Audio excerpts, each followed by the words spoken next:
नमस्कार दोस्तों, आपका इस वीडियो में स्वागत है। जैसा कि आप लोग जानते हैं कि हम लोग यूपी पीसीएस और आरआरएस से रिलेटेड टेस्ट सीरीज स्टार्ट कर रहे हैं और यह टेस्ट सीरीज जो है फुल टेस्ट सीरीज है और इस टेस्ट सीरीज में आने वाले यूपी पीसीएस और आरआरएस एग्जाम के लिए अत्यंत इंपॉर्टेंट क्वेश्चन दिए गए हैं। तो चलिए टाइम को बिना वेस्ट किए आगे बढ़ते हैं और आप लोगों से एक विनम्र निवेदन है कि आप लोग चैनल को सब्सक्राइब कर लें, वीडियो को लाइक करें, शेयर करें और कमेंट करें और इस वीडियो के पीडीएफ के लिए टेलीग्राम या व्हाट्सएप ग्रुप को ज्वाइन कर लें, जो कि लिंक डिस्क्रिप्शन में दे दिया गया है। तो चलिए टाइम को बिना वेस्ट किए आगे बढ़ते हैं। पहला क्वेश्चन आपके स्क्रीन पे है। सूची 1 को सूची 2 से सुमेलित करें तथा नीचे दिए गए कूट की सहायता से सही उत्तर चुनिए। सूची 1 में है तट और सूची 2 में अवस्थिति। ओखा तट, ओखा तट जो है गुजरात में स्थित है, तो इस प्रकार जो ए है वो 2 से सुमेलित हो जाएगा और कन्नूर तट जो है वो केरल राज्य में स्थित है, तो इस प्रकार बी का 1 से सुमेलित हो जाएगा और बखाली तट जो है वो पश्चिम बंगाल में स्थित है, तो इस प्रकार सी का 4 से सुमेलित हो जाएगा और कारवाड़ तट जो है कर्नाटक राज्य में स्थित है, तो इस प्रकार डी का 3 से सुमेलित हो जाएगा। तो इसमें 2 1 4 3 2 1 4 3, तो इसमें सीधा राइट आंसर हो जाएगा। नेक्स्ट क्वेश्चन है, निम्नलिखित पर्वत शिखरों को उनके ऊंचाई के आरोही क्रम में व्यवस्थित करें। उनकी ऊंचाई के आरोही क्रम में मतलब बढ़ते हुए क्रम में व्यवस्थित करना, उनकी ऊंचाई के बढ़ते हुए क्रम में। पहला कंचनजंगा, दूसरा अन्नपूर्णा पूर्णा और तीसरा है धौलागिरी और चौथा है मकालू। अन्नपूर्णा की ऊंचाई जो है वो 8,091 मीटर है। 8,091 मीटर अन्नपूर्णा की ऊंचाई है। ओके, फिर उसके बाद धौलागिरी की ऊंचाई जो है वो आज 8,172 मीटर, 8,172 मीटर है। फिर मकालू की ऊंचाई जो है 8,481 मीटर है और कंचनजंगा की ऊंचाई जो है 8,598 किलोमीटर 8,598 मीटर है, 8,598 मीटर है। तो इस प्रकार सबसे कम अन्नपूर्णा, फिर धौलागिरी, फिर मकालू, फिर कंचनजंगा। तो इसमें 2 3 4 1 2 2 3 4 1, तो इसमें डी द राइट आंसर हो जाएगा। नेक्स्ट क्वेश्चन है, सूची 1 को सूची 2 से सुमेलित करें तथा नीचे दिए गए कूट की सहायता से सही उत्तर चुनिए। सूची 1 में पहाड़ी और सूची 2 में अवस्थिति। चिन्ह श्रृंखला, चिन्ह श्रृंखला जो है मणिपुर राज्य में स्थित है, तो इस प्रकार जो ऑप्शन ए है वो 4 से सुमेलित हो जाएगा। चिन्ह श्रृंखला जो है मणिपुर में स्थित है, तो इस प्रकार ए का 4 से सम्मिलित हो जाएगा। सारामती, सारामती जो है नागालैंड में स्थित है, सारामती पहाड़ी जो है नागालैंड में स्थित है, तो इस प्रकार बी का 1 से सम्मिलित हो जाएगा। कोल्लाई मलाई, कोल्लाई मलाई पहाड़ी जो है वो तमिलनाडु में स्थित है, तो इस प्रकार सी का 2 से सम्मिलित हो जाएगा। और मिकिर, मिकिर पहाड़ी जो है असम में स्थित है, तो डी का 3 से सम्मिलित हो जाएगा। तो इस प्रकार इसमें 4 1 2 3, 4 1 2 3, तो इसमें ए इज द राइट आंसर हो जाएगा। नेक्स्ट क्वेश्चन है, सूची 1 निम्नलिखित युग्मों में से कौन सा सही सुमेलित नहीं है। जनजाति निवासी, लिम्बुस जनजाति जो है सिक्किम राज्य में पाई जाती है, ना कि मणिपुर में। यह जो है सिक्किम में पाई जाती है लिम्बुस जनजाति, सिक्किम राज्य में पाई जाती है। ओके, तो इस प्रकार जो ऑप्शन ए है वो सही सुमेलित नहीं है, तो इसमें ए द राइट आंसर हो जाएगा और अन्य कथन जो है वो सही सुमेलित है। ओके, तो इसमें ए द राइट आंसर हो जाएगा। नेक्स्ट क्वेश्चन है, निम्नलिखित में से कौन सी नदी पूरब की ओर प्रवाहित होती है। भावनी, कबानी, कृष्णा, साबरमती। इसमें पूछा गया कौन सी नदी जो है पूरब की ओर प्रवाहित होती है। भावनी, कबानी और कृष्णा जो है ये तीनों नदियां जो है पूरब की ओर प्रवाहित होने वाली नदियां हैं, जबकि साबरमती जो है पश्चिम की ओर प्रवाहित होने वाली नदी है। ये साबरमती जो है पश्चिम की ओर बहती है, प्रभावित होती है। तो इस प्रकार जो कथन 4 है वो पूरब की ओर नहीं बहती, जबकि ये तीनों कथन जो है वो पूरब की ओर बहने वाली नदियां हैं। तो इसमें 1 2 3 इधर राइट आंसर हो जाएगा, तो इसमें बी द राइट आंसर हो जाएगा। नेक्स्ट क्वेश्चन है, सूची 1 को सूची 2 से सुमेलित करें तथा नीचे दिए गए कूट की सहायता से सही उत्तर चुनिए।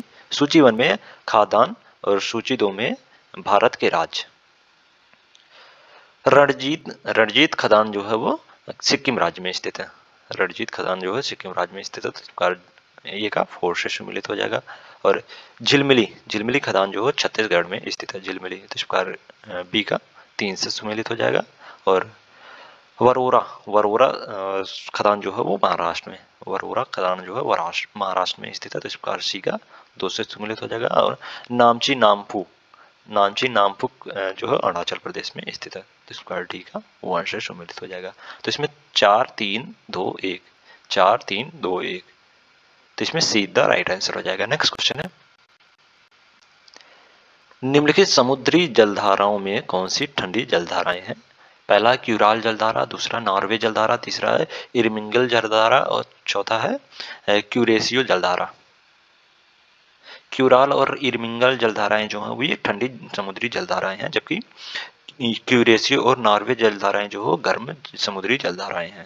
तो इस प्रकार इसमें 1 और 3 जो है वो सही हो जाएगा। क्यूराल जलधारा और इरमिंगल जलधारा ये दोनों जो है ठंडी जलधाराएं हैं, जबकि नॉर्वे और क्यूरेसियो जलधाराएं जो है ये गर्म जलधाराएं हैं, गर्म जलधाराएं। ओके, तो इस प्रकार इसमें 1 और 3 इधर राइट आंसर हो जाएगा। तो इसमें डी द राइट आंसर हो जाएगा। नेक्स्ट क्वेश्चन है,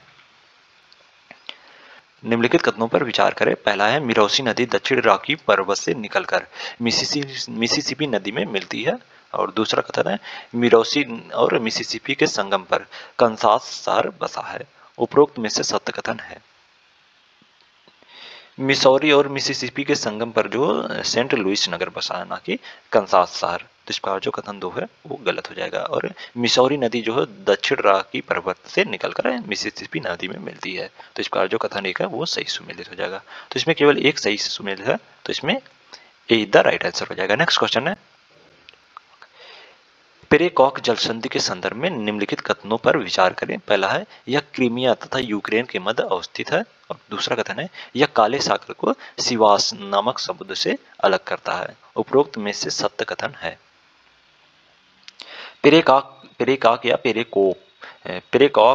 पेरेकोप जो है जलसंधि जो है यूक्रेन और क्रीमिया के मध्य अवस्थित है। और यह जो काले सागर को सिवास समुद्र से अलग करती है। काले सागर को सिवास समुद्र से अलग करती है। तो इस प्रकार जो इसमें दोनों कथन जो है वो पेरेकॉप के संदर्भ में सही है। ओके, तो इस प्रकार इसमें सीधा राइट आंसर हो जाएगा। नेक्स्ट क्वेश्चन है, इजराइल की सीमा निम्नलिखित में से किन देशों के साथ लगती है? पहला है मिस्र, दूसरा है सीरिया, तीसरा है जॉर्डन और चौथा है लेबनान। इजराइल की सीमा जो है मिस्र, सीरिया, जॉर्डन, लेबनान ये चारों के साथ जो है अपनी सीमा साझा करता है इजराइल। तो इस प्रकार इसमें उपरोक्त सभी सही हो जाएगा। तो इसमें डी द राइट आंसर हो जाएगा। नेक्स्ट क्वेश्चन है, मानव और पर्यावरण संबंधित निम्नलिखित अवधारणाओं में से कौन सा सुमेलित नहीं है?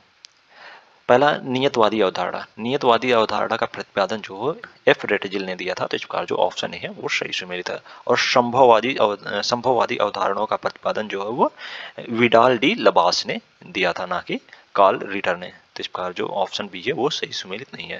तो इसमें बी द राइट आंसर हो जाएगा। ओके, संभववादी अवधारणा का प्रतिपादन जो है संभववादी अवधारणा का जन्मदाता जो है वो विडाल डी लबास है। विडाल डी लबास है। ओके, तो इस प्रकार जो ऑप्शन बी है वो सही नहीं है, सही सुमेलित नहीं। तो इसमें बी द राइट आंसर हो जाएगा। नेक्स्ट क्वेश्चन है, निम्न में से कौन सा भारतीय जलमंडल आरक्षित क्षेत्र यूनेस्को के वैश्विक नेटवर्क में शामिल नहीं है? पहला मानस, दूसरा डिब्रू साइखोवा, तीसरा नोकरेक और चौथा अचान कमार। मानस और डिब्रू साइखोवा जलमंडल क्षेत्र जो है वो यूनेस्को के वैश्विक नेटवर्क में शामिल नहीं है, जबकि नोकरेक और अचान कमार ये दोनों जलमंडल क्षेत्र जो है वो यूनेस्को के वैश्विक नेटवर्क में शामिल है। तो इस प्रकार इसमें 1 और 2 जो है वो सही हो जाएगा। तो इसमें ए द राइट आंसर हो जाएगा। नेक्स्ट क्वेश्चन है, हाल ही में चर्चा में रही कांवर झील या कबार ताल झील के संदर्भ में निम्नलिखित तथ्यों का अवलोकन कर सही उत्तर का चयन करें। पहला कथन है यह एशिया की सबसे बड़ी मीठे जल की गोखर झील है। और दूसरा कथन है बिहार के बेगूसराय में स्थित यह झील गंगा की सहायक गंडक नदी के विसर्प के कारण बनती है। उपरोक्त में से सत्य कथन है। बिहार के बेगूसराय में स्थित कांवर झील जो अतिक्रमण के कारण लुप्त होती जा रही है। और यह झील जो एशिया की सबसे बड़ी मीठे पानी की गोखुर झील है, जो गंगा की सहायक नदी गंडक के विसर्प के कारण जो बनी है। तो इस प्रकार इसमें दोनों कथन जो है सही है। कांवर झील के संदर्भ में दोनों कथन जो सही है। तो इस प्रकार इसमें डी द राइट आंसर हो जाएगा। नेक्स्ट क्वेश्चन है, तीर्थहल्ली किस फसल या पौधे या पेड़ की एक किस्म है? पहला है ऑप्शन ए है नारियल, ऑप्शन बी है सुपारी, ऑप्शन सी है आम और ऑप्शन डी है केला। कर्नाटक में उगाई जाने वाली तीरथहल्ली जो है सुपारी की सर्वोत्तम किस्म मानी जाती है। तीरथहल्ली जो है वो सुपारी की जो है सर्वोत्तम किस्म का पौधा है। ओके, तो इस प्रकार इसमें जो ऑप्शन बी है वो सही हो जाएगा इसमें। नेक्स्ट क्वेश्चन है, सूची 1 को सूची 2 से सुमेलित करें तथा नीचे दिए गए कोड की सहायता से सही उत्तर चुनिए। सूची 1 में दिवस और सूची 2 में तिथि। अंतर्राष्ट्रीय सूर्य दिवस, अंतर्राष्ट्रीय सूर्य दिवस जो 3 मई को मनाया जाता है, तो इस प्रकार इसमें ए का 2 से सुमेलित हो जाएगा। और विश्व मधुमक्खी दिवस, विश्व मधुमक्खी दिवस जो 20 मई को मनाया जाता है प्रत्येक वर्ष, तो इस प्रकार इसमें बी का 1 से सुमेलित हो जाएगा। और विश्व सांस्कृतिक विविधता दिवस, विश्व सांस्कृतिक विविधता दिवस जो है वो 21 मई को मनाया जाता है, तो इस प्रकार इसमें सी का 3 से सुमेलित हो जाएगा। और अंतर्राष्ट्रीय जैव विविधता दिवस जो 22 मई को मनाया जाता है, तो इस प्रकार इसमें डी का 4 से सम्मिलित हो जाएगा। तो इसमें 2 1 3 4, 2 1 3 4, तो इसमें सीधा राइट आंसर हो जाएगा। नेक्स्ट क्वेश्चन है, निम्नलिखित कथनों पर विचार करें। पहला है 2024 का बुकर पुरस्कार जेनी एपेरेनबेक तथा अनुवादक माइकल हॉफमैन को प्रदान किया गया है। और दूसरा कथन है 2023 का अंतर्राष्ट्रीय बुकर पुरस्कार पॉल लिंच को प्रदान किया गया। उपरोक्त कथनों में से कौन सा सही नहीं है, इसमें पूछा गया है कौन सा सही नहीं है। 2024 का अंतर्राष्ट्रीय बुकर पुरस्कार जो है वो जेनी एपेरेनबेक तथा अनुवादक माइकल हॉफमैन को कैरोस नामक पुरस्कार पुस्तक के लिए प्रदान किया गया है। और 2023 का बुकर पुरस्कार जो पॉल लिंच को दिया गया, ना कि अंतर्राष्ट्रीय बुकर पुरस्कार। पॉल लिंच को जो है वो केवल बुकर पुरस्कार 2023 का बुकर पुरस्कार दिया गया, ना कि अंतर्राष्ट्रीय बुकर पुरस्कार। और 2024 का अंतर्राष्ट्रीय बुकर पुरस्कार जो जेनी एपेरेनबेक तथा अनुवादक माइकल हॉफमैन को प्रदान किया गया है, यह अंतर्राष्ट्रीय पुरस्कार प्रदान किया गया है। ओके, अंतर्राष्ट्रीय पुरस्कार। तो इस प्रकार इसमें दोनों कथन जो है सही नहीं है, इसमें दोनों कथन जो है सही नहीं है। ओके, और इसमें पूछा गया है कौन सा कथन सही नहीं है, तो इसमें दोनों कथन जो सही नहीं है, तो इसमें बी द राइट आंसर हो जाएगा। नेक्स्ट क्वेश्चन है, निम्नलिखित कथनों का परीक्षण कर उनमें से सत्य कथन या कथनों की पहचान करें। पहला है सेला सुरंग, सेला सुरंग भारत की सर्वाधिक ऊंचाई पर स्थित सुरंग है, जिसे हाल ही में इंटरनेशनल बुक ऑफ ऑनर ने मान्यता प्रदान की है। और दूसरा कथन है सेला सुरंग जो सिक्किम में अवस्थित है।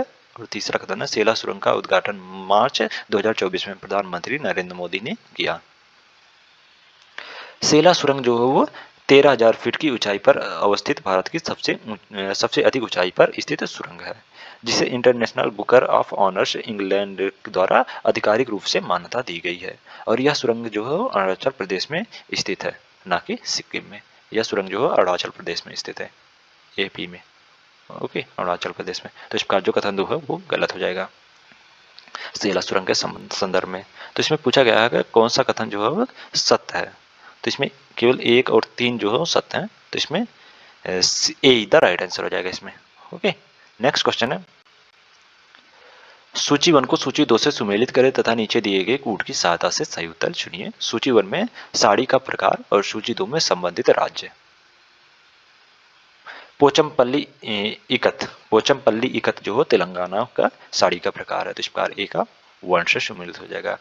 कुनुबी साड़ी, कुनबी साड़ी जो है वो गोवा राज्य में बनती है, तो इस प्रकार जो ऑप्शन बी है वो 2 से सम्मिलित हो जाएगा। मेखला साड़ी जो असम राज्य के लिए प्रसिद्ध है, मेखला साड़ी, तो इस प्रकार जो ऑप्शन सी है वो 3 से सम्मिलित हो जाएगा। और मंगलगिरी, मंगलगिरी साड़ी जो आंध्र प्रदेश के लिए प्रसिद्ध है, तो इस प्रकार जो ऑप्शन डी है वो 4 से सम्मिलित हो जाएगा। तो इसमें 1 2 3 4 इधर राइट आंसर हो जाएगा, तो इसमें ए द राइट आंसर हो जाएगा। नेक्स्ट क्वेश्चन है, निम्नलिखित में से उन नवीन प्रौद्योगिकी का चयन करें जिसके माध्यम से हम खाद्य पदार्थ में कार्बन पदचिह्न को कम कर सकते हैं। पहला वर्टिकल फार्मिंग, दूसरा नो टिल फार्मिंग, तीसरा है परिशुद्धता किण्वन, और चौथा आहार की आदत में बदलाव। वर्टिकल फार्मिंग, नोटिल फार्मिंग, परिशुद्धता किण्वन और आहार की आदतों में बदलाव से हम खाद्य पदार्थों में कार्बन पदचिह्न को कम कर सकते हैं। ये चारों के कारण खाद्यान्न पदार्थ में कार्बन पदचिह्न को जो कम कर सकते हैं, तो इस प्रकार इसमें सभी जो है सभी के कारण कर सकते हैं, तो इसमें डी द राइट आंसर हो जाएगा। ओके, नेक्स्ट क्वेश्चन है, हाल ही में चर्चा में रही लाइम बीमारी का प्रथम मामला भारत के किस राज्य में आया है। ऑप्शन ए है केरल, ऑप्शन बी है आंध्र प्रदेश, ऑप्शन सी है महाराष्ट्र और ऑप्शन डी है दिल्ली। केरल के एर्नाकुलम में लाइम बीमारी का पहला मामला सामने आया है। यह जो बेरिलिया बर्गडोर फेरी जीवाणु के कारण होता है। लाइम बीमारी जो है बेरिलिया बर्गडोर फेरी जीवाणु के कारण जो है वो होता है। इसके कारण जो है एरिथेमा माइग्रेशन, सर दर्द, मांसपेशियों में दर्द इत्यादि होता है। यह बीमारी जो है बहुसंख्यक रूप में अमेरिका और यूरोप में आम है और भारत में जो है इसकी केरल राज्य में लाइम बीमारी का पहला मामला सामने आया है। तो इसका जो ऑप्शन नहीं है वो सही हो जाएगा इसमें। नेक्स्ट क्वेश्चन है, निम्नलिखित कथनों पर विचार करें। पहला है, प्रसिद्ध जीव वैज्ञानिक डॉक्टर पूर्णिमा देवी बर्मन को हाल ही में व्हिटली गोल्ड अवार्ड से सम्मानित किया गया है। और दूसरा कथन है, उन्हें यह सम्मान बंगला फ्लोरिकन के संरक्षण की दिशा में किए गए प्रयासों के लिए दिया गया है। उपरोक्त कथनों में से सत्य कथन है। असम की वन्य जीव वैज्ञानिक डॉक्टर पूर्णिमा देवी बर्मन को ग्रेट एजुटेंट स्टॉक पक्षी के संरक्षण के लिए व्हिटली गोल्ड पुरस्कार प्रदान किया गया है। और ये जो है वो इनको बंगाल फ्लोरिकन के संरक्षण के लिए नहीं बल्कि असम की वन्य जीव ग्रेट एजुटेंट स्टॉक पक्षी के संरक्षण के लिए इनको जो है वो व्हिटल गोल्ड अवार्ड प्रदान किया गया है। तो इस प्रकार जो कथन 2 है वो गलत हो जाएगा, जबकि कथन 1 जो है वो सही है। तो इसमें केवल एक सही है, तो बी द राइट आंसर हो जाएगा। नेक्स्ट क्वेश्चन है, जीडीपी की गणना करते समय निम्नलिखित मदों में से किसको सम्मिलित नहीं किया जाता है। पहला है अप्रयुक्त मध्यवर्ती वस्तुओं का स्टॉक, और दूसरा कथन है घिसावट या पूंजी का उपभोग, तीसरा है हस्तांतरण आय और चौथा है पूंजीगत लाभ या हानि। जीडीपी की गणना करते समय निम्नलिखित मदों को जो सम्मिलित नहीं किया जाता और वे हैं उस वर्ष की अनुपादित वस्तुएं और पूंजीगत लाभ या हानि, विदेशियों से प्राप्त उपहार और हस्तांतरण आय जिसमें बोनस, सेवानिवृत्ति पेंशन, बेरोजगारी भत्ता इत्यादि जो शामिल होता है उसको जीडीपी की गणना करते समय उसको शामिल नहीं किया जाता है, ये चारों को। तो इस प्रकार इसमें 3 और 4 जो है वो सही हो जाएगा। हस्तांतरित आय और पूंजीगत लाभ और हानि को जो है जीडीपी की गणना करते समय शामिल नहीं किया जाता। तो इसमें पूछा गया कौन सा शामिल नहीं किया जाता, तो इसमें 3 और 4 दो सही हो जाएगा। तो इसमें डी द राइट आंसर हो जाएगा। और ये अप्रयुक्त मध्यवर्ती वस्तुओं का स्टॉक और घिसावट या पूंजी का उपभोग, ये दोनों को जो है जीडीपी की गणना करते समय शामिल किया जा सकता है, ओके किया जाता है। तो इस प्रकार इसमें डी द राइट आंसर हो जाएगा। नेक्स्ट क्वेश्चन है, सूची वन को सूची 2 से सुमेलित करें तथा नीचे दिए गए कूट की सहायता से सही उत्तर चुनिए। सूची 1 में विशेष राज्य का दर्जा प्राप्त और सूची 2 में वर्ष, किस वर्ष विशेष राज्य का दर्जा प्राप्त हुआ था, वो सूची 2 में है। नागालैंड को जो 1969 में विशेष राज्य का दर्जा प्राप्त किया गया था। तो इस प्रकार इसमें ए का 3 से सुमेलित हो जाएगा। मेघालय को जो 1972 में विशेष राज्य का दर्जा प्राप्त हुआ था। तो इस प्रकार इसमें बी का 1 से सुमेलित हो जाएगा। और हिमाचल प्रदेश को जो 1971 में, तो इस प्रकार सी का 2 से सम्मिलित हो जाएगा। और मिजोरम को जो 1975 में, तो डी का 4 से सम्मिलित हो जाएगा। तो इसमें 3 1 2 4, तो इसमें सी द राइट आंसर हो जाएगा। नेक्स्ट क्वेश्चन है, मुद्रास्फीति से संबंधित निम्नलिखित कथनों पर विचार करें। पहला है, मुद्रास्फीति में परिवर्तनशील आय समूहों को लाभ होता है। और दूसरा कथन है, मुद्रास्फीति से बेरोजगारी में वृद्धि होती है। और तीसरा कथन है, निर्यात में कमी होती है। उपरोक्त में से असत्य कथन है। मुद्रास्फीति का विभिन्न वर्गों पर प्रभाव जो है वो इस प्रकार है। और मुद्रास्फीति में बेरोजगारी में वृद्धि नहीं बल्कि रोजगारी में जो वृद्धि होती है। मुद्रास्फीति के कारण बेरोजगारी में जो कमी होती है, ना कि वृद्धि होती है। ओके, कमी होती है, बेरोजगारी में कमी होती है, जबकि रोजगारी में जो मुद्रास्फीति के कारण वृद्धि होती है। तो इस प्रकार इसमें जो दूसरा कथन है वो मुद्रास्फीति के संबंध में असत्य है। ओके, जबकि मुद्रास्फीति में परिवर्तनशील आय समूह को लाभ होता है और निर्यात में जो कमी होती है। मुद्रास्फीति के कारण जो निर्यात में कमी होती है। और ये दोनों कथन जो 1 और 3 जो है वो सही है मुद्रास्फीति के संबंध में। तो इसमें पूछा गया कौन सा असत्य कथन है, तो इसमें केवल दो जो है वो असत्य कथन है। तो इसमें ए द राइट आंसर हो जाएगा। नेक्स्ट क्वेश्चन है, सूची 1 को सूची 2 से सुमेलित करें तथा नीचे दिए गए कूट की सहायता से सही उत्तर चुनिए। सूची 1 में योजना और सूची 2 में प्रारंभ वर्ष। राष्ट्रीय राजमार्ग विकास परियोजना का प्रारंभ जो है वो 1999 में हुआ था। तो इस प्रकार इसमें ए का 2 से सुमेलित हो जाएगा। ओके, और प्रधानमंत्री ग्राम सड़क योजना, प्रधानमंत्री ग्राम सड़क योजना का शुभारंभ जो है वो 2000 में हुआ था। तो इस पर बी का 1 से सम्मिलित हो जाएगा। और भारतीय राष्ट्रीय राजमार्ग प्राधिकरण, भारतीय राष्ट्रीय राजमार्ग प्राधिकरण का प्रारंभ जो है वो 1988 में हुआ था, 1988 में। तो इसका सी का 3 से सम्मिलित हो जाएगा। और प्रधानमंत्री भारत जोड़ो परियोजना, प्रधानमंत्री भारत जोड़ो परियोजना का शुभारंभ जो है वो 2004 में किया गया था। तो इसका डी का 4 से सम्मिलित हो जाएगा। तो इसमें 2 1 3 4, 2 1 3 4, तो इसमें डी द राइट आंसर हो जाएगा। नेक्स्ट क्वेश्चन है, निम्नलिखित कथनों में से कौन सा सत्य है? पहला है कैथरीन तंजानिया की सर्वोच्च चोटी है। और दूसरा कथन है यह सिनाई प्रायद्वीप के दक्षिणी छोर पर अवस्थित है। कैथरीन जो मिस्र की सर्वोच्च चोटी है, ना कि तंजानिया की। कैथरीन जो मिस्र देश की सर्वोच्च चोटी है, मिस्र की। तो इस बार जो कथन एक है वो गलत हो जाएगा। ओके। और सिनराई प्रायद्वीप के दक्षिण छोर पर स्थित है। कैथरीन जो सिनराई प्रायद्वीप के दक्षिण छोर पर अवस्थित है। तो इस बार जो कथन 2 है वो सही हो जाएगा। तो इसमें केवल 2 सही है, तो बी द राइट आंसर हो जाएगा इसमें। नेक्स्ट क्वेश्चन है,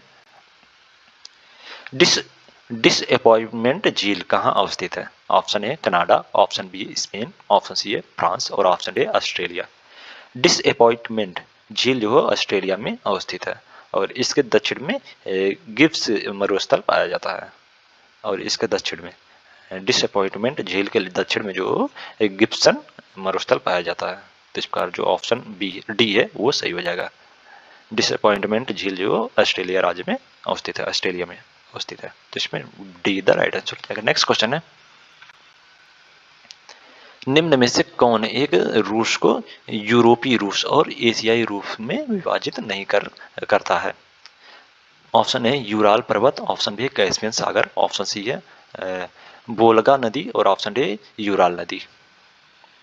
रूस जो 2 महाद्वीपों यूरोप एवं एशिया में विस्तृत देश है। और इसका अधिकांश विकसित भाग जो है यूरोप में यूराल पर्वत के पश्चिम में स्थित है।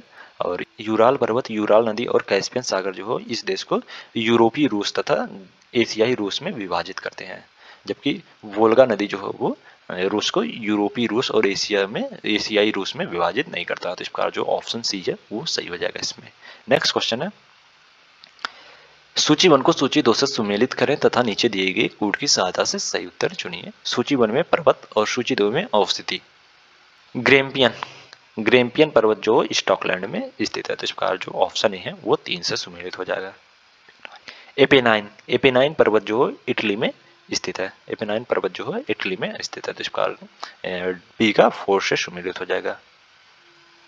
हार्ज, हार्ज पर्वत जो जर्मनी में स्थित है। तो इसका सी का 2 से सम्मिलित हो जाएगा। और पिनाइन, पिनाइन पर्वत जो इंग्लैंड में स्थित है। तो इसका डी का 1 से सम्मिलित हो जाएगा। तो इसमें 3 4 2 1, 3 4 2 1, तो इसमें डी द राइट आंसर हो जाएगा। नेक्स्ट क्वेश्चन है, निम्न में से कौन एक अश्व अक्षांश कहलाता है? ऑप्शन है विषुवती निम्न वायुदाब पेटी, ऑप्शन बी है उपोष्ण उच्च वायुदाब पेटी, ऑप्शन सी है उपध्रुवी निम्न वायुदाब पेटी और ऑप्शन ए ध्रुवी उच्च वायुदाब पेटी। उपोष्ण उच्च वायुदाब पेटी जो है दोनों गोलार्धों में 23.5 से 35 डिग्री तक पाया जाता है। और इन अक्षांशों पर वायु के नीचे उतरने के कारण जो वायु का क्षैतिज संचालन जो नहीं हो पाता है, जिस कारण यह जो वायुमंडल प्रायः शांत रहता है। और मध्य युग में जो घोड़ों को ले जाने वाली नौकाओं को यहीं की शांत जलवायु मंडलीय दिशाओं के कारण जो काफी कठिनाइयां होती थी। और अतः नौकाओं का भार हल्का करने के लिए घोड़े को कई बार जो समुद्र में फेंकना पड़ता था। इसलिए इस गठबंधन का नाम जो अश्व अक्षांश पड़ गया था। तो इस प्रकार इसमें जो ऑप्शन बी है वो सही हो जाएगा।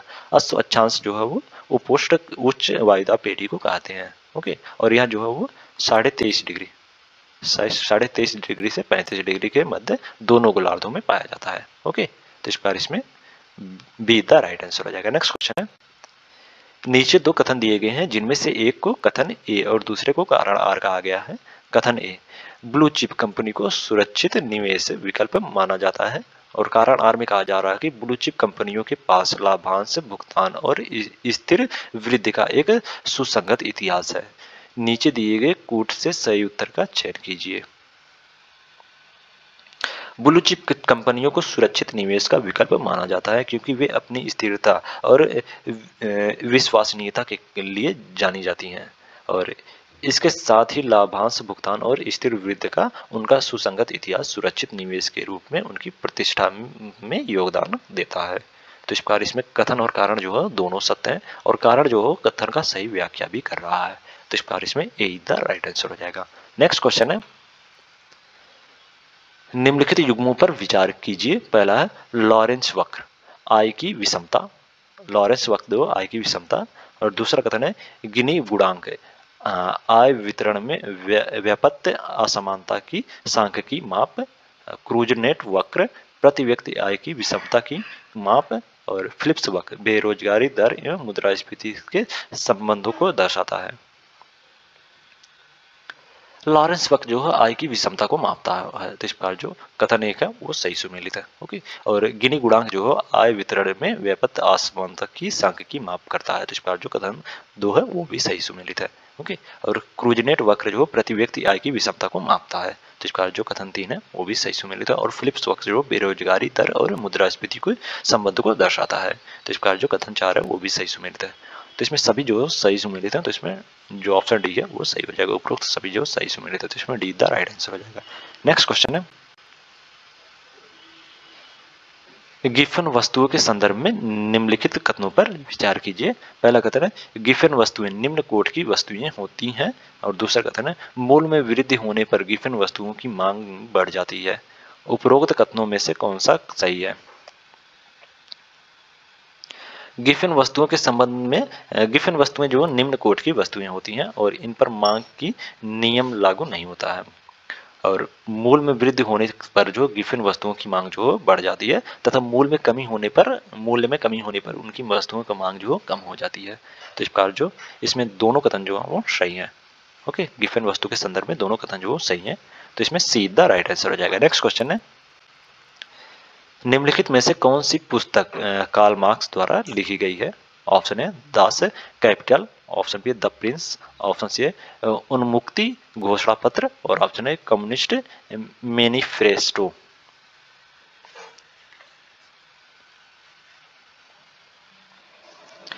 दास कैपिटल जो कार्ल मार्क्स द्वारा लिखी गई पुस्तक है और इसमें अर्थशास्त्र के विभिन्न सिद्धांतों को विस्तृत रूप से प्रस्तुत किया गया था।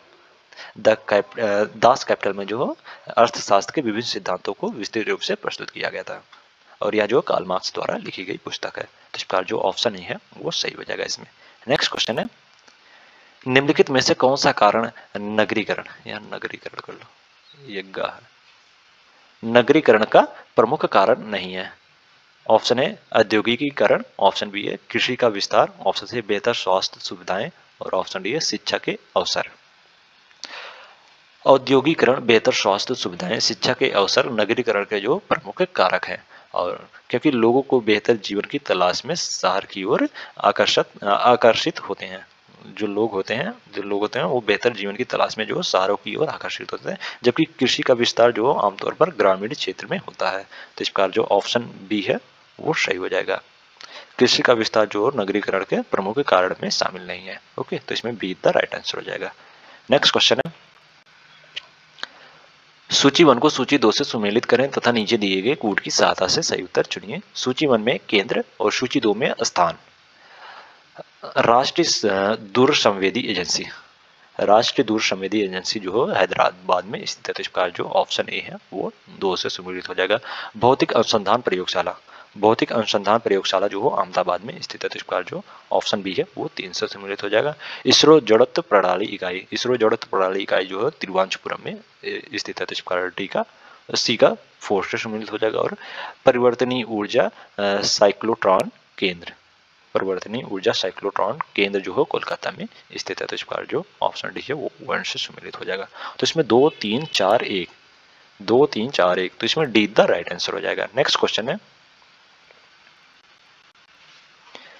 निम्नलिखित युग्मों में से कौन सा सही सुमेलित नहीं है? इसमें से कौन सा सही सुमेलित नहीं है? ऑप्शन ए परमाणु पदार्थ निर्देशालय हैदराबाद, परमाणु पदार्थ निर्देशालय जो हैदराबाद में स्थित है। तो इसका जो ऑप्शन ए है वो सही सुमेलित है। ओके, और विकिरण और आइसोटोप प्रौद्योगिकी बोर्ड, विकिरण और आइसोटोप प्रौद्योगिकी बोर्ड जो है वो मुंबई में स्थित है, ना कि नई दिल्ली में। ओके, विकिरण और आइसोटोप प्रौद्योगिकी बोर्ड जो है ये मुंबई में स्थित है, ना कि नई दिल्ली में, मुंबई में। ओके, तो इस प्रकार जो ऑप्शन बी है वो सही सुमेलित नहीं है, तो इसमें बी द राइट आंसर हो जाएगा। नेक्स्ट क्वेश्चन, और अन्य सभी जो है वो सही सुमेलित है। नेक्स्ट क्वेश्चन है, निम्नलिखित में से कौन सा उदाहरण प्रकाश के पूर्ण आंतरिक परावर्तन से संबंधित नहीं है? ऑप्शन ए है रेगिस्तान में मरीचिका का बनना, ऑप्शन बी है कांच में आई दरार का चमकना, ऑप्शन सी है जल में पड़ी परख नली का चमकना, ऑप्शन डी है बर्तन की तली में पड़ा हुआ सिक्का ऊपर उठा दिखाई पड़ना। बर्तन की तली में पड़ा सिक्का ऊपर की ओर उठा दिखाई पड़ता है, इसका कारण जो है प्रकाश का अपवर्तन है, ना कि पूर्ण आंतरिक परावर्तन। ओके, तो इस पर जो ऑप्शन डी है वो पूर्ण आंतरिक परावर्तन का उदाहरण नहीं है। ओके, प्रकाश के पूर्ण आंतरिक परावर्तन का उदाहरण नहीं, तो इस पर जो ऑप्शन डी है वो सही हो जाएगा। या जो है वो अपवर्तनांक, प्रकाश का अपवर्तनांक का उदाहरण है, प्रकाश के अपवर्तनांक, प्रकाश के अपवर्तन का उदाहरण है। ओके, तो इस पर जो ऑप्शन डी है वो सही हो जाएगा इसमें।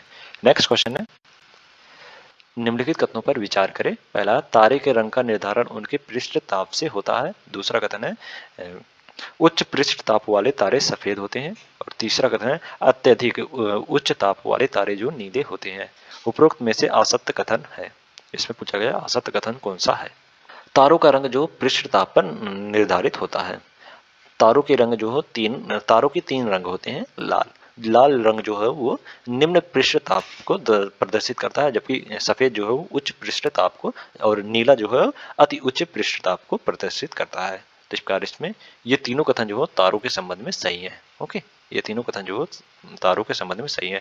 उच्च पृष्ठ ताप वाले तारे जो सफेद होते हैं, जी बिल्कुल ये सही है। और अत्यधिक उच्च ताप वाले तारे जो है नीले होते हैं। और तारों के रंग का निर्धारण जो उनके पृष्ठ ताप पर होता है। तो इस प्रकार ये तीनों कथन जो तारों के संबंध में सही है। तो इसमें पूछा गया कौन सा असत्य है, तो इसमें कोई भी असत्य नहीं है, तो इसमें से कोई नहीं, तो इसमें डी द राइट आंसर हो जाएगा। नेक्स्ट क्वेश्चन है, मानव शरीर में पाई जाने वाली निम्न तत्वों को उनकी मात्रा के आरोही क्रम में व्यवस्थित करें। पहला हाइड्रोजन, दूसरा है नाइट्रोजन, तीसरा है कैल्शियम और चौथा है फास्फोरस। इसमें पूछा गया आरोही मतलब घटते हुए क्रम में व्यवस्थित करना मानव शरीर में पाए जाने वाले निम्न तत्वों को। ओके, मानव शरीर में हाइड्रोजन जो हो 10% औसतन 10% पाया जाता है। ओके, हाइड्रोजन जो हो 10% पाया जाता है मानव शरीर में। नाइट्रोजन जो हो 3% मानव शरीर में पाया जाता है, जबकि कैल्शियम जो हो 2% और कैल्शियम 2% पाया जाता है औसतन, और फास्फोरस जो हो 1% पाया जाता है। ओके, तो सबसे अधिक मात्रा में हाइड्रोजन पाया जाता है, फिर उसके बाद नाइट्रोजन, फिर कैल्शियम, फिर फास्फोरस। तो इसमें घटते हुए क्रम में व्यवस्थित करना है, तो इसमें 1 2 3 4 इधर राइट आंसर हो जाएगा, तो इसमें बी द राइट आंसर हो जाएगा। नेक्स्ट क्वेश्चन है, निम्नलिखित कथनों में से असत्य कथनों को चुने। पहला है जियोलाइट का प्रयोग जल को मृदु बनाने में किया जाता है। और दूसरा कथन है सोडियम हाइड्रोक्साइड का निर्माण कास्टनर कैनलर विधि के अनुसार किया जाता है। और दूसरा कथन है गैलियम धातु का उपयोग फोटो इलेक्ट्रिक सेल में होता है। इसमें पूछा गया है कौन सा कथन जो असत्य है। सेलियम धातु का प्रयोग जो फोटो इलेक्ट्रिक सेल में होता है, ना कि गैलियम धातु का। सेलियम सेलियम सेलियम सेलेनियम सेलेनियम धातु का प्रयोग जो है वो फोटो इलेक्ट्रिक सेल में होता है, ना कि गैलियम धातु का। तो इस प्रकार जो कथन 3 है वो असत्य हो जाएगा। जबकि सोडियम हाइड्रोक्साइड का निर्माण जो कास्टनर कैनलर विधि के अनुसार होता है, और जियोलाइट का प्रयोग जो जल को मृदु बनाने में किया जाता है। तो इस प्रकार इसमें 1 और 2 जो है वो सही है, जबकि कथन 3 जो है वो असत्य है। तो इसमें असत्य पूछा गया, तो इसमें सी जो है वो सही हो जाएगा। नेक्स्ट क्वेश्चन है, उत्परिवर्तनवाद से संबंधित निम्नलिखित कथनों में से कौन से सत्य हैं। और पहला कथन है यह सिद्धांत ह्यूगो डी ब्रीज द्वारा प्रतिपादित किया गया है। और दूसरा कथन है यह सभी जीव जातियों में उत्परिवर्तन की प्राकृतिक प्रवृत्ति होती है। और तीसरा कथन है उत्परिवर्तन जो अनिश्चित होते हैं।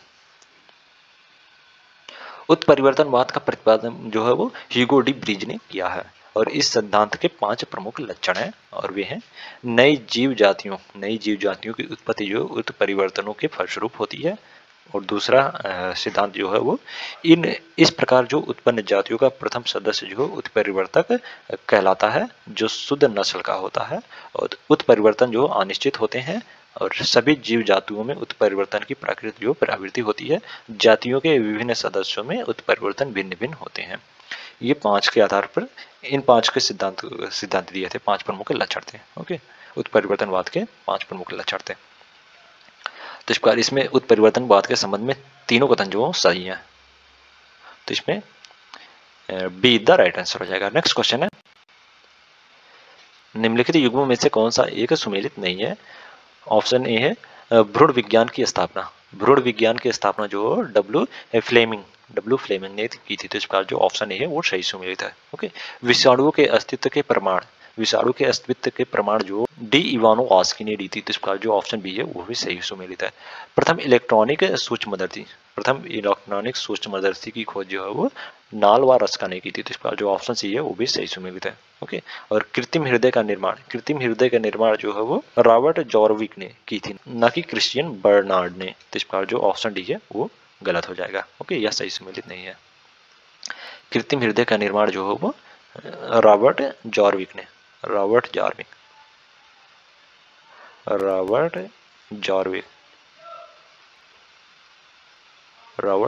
ने की थी। और इन्हीं के नाम पे जो जॉर्विक 7 जो नामक कृत्रिम हृदय बनाया गया है। जॉर्विक 7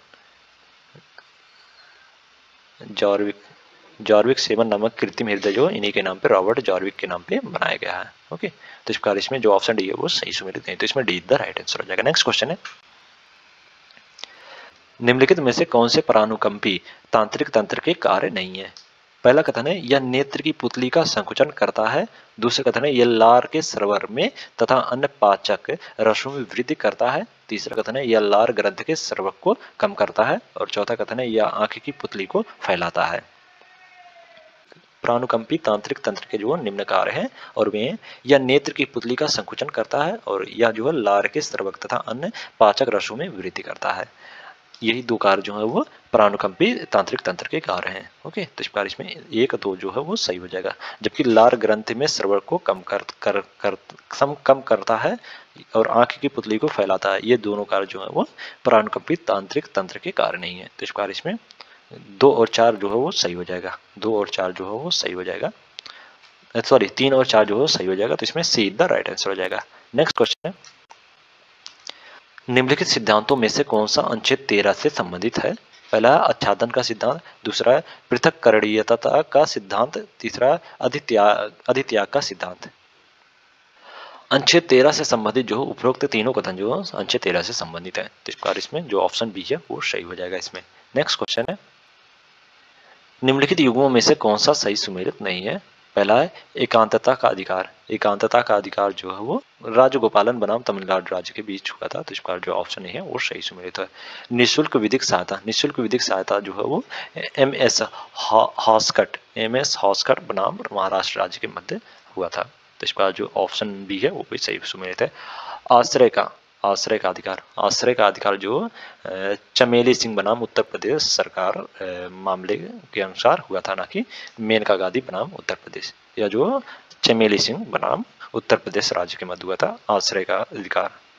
तो इस प्रकार जो ऑप्शन सी है वो सही सुमेलित नहीं है। तो इसमें सी द राइट आंसर हो जाएगा। ओके, और चिकित्सा पाने का अधिकार जो है वो परमानंद कटारा बनाम भारत संघ के मध्य हुआ था। तो इसका जो ऑप्शन डी है वो भी सही सुमेलित है।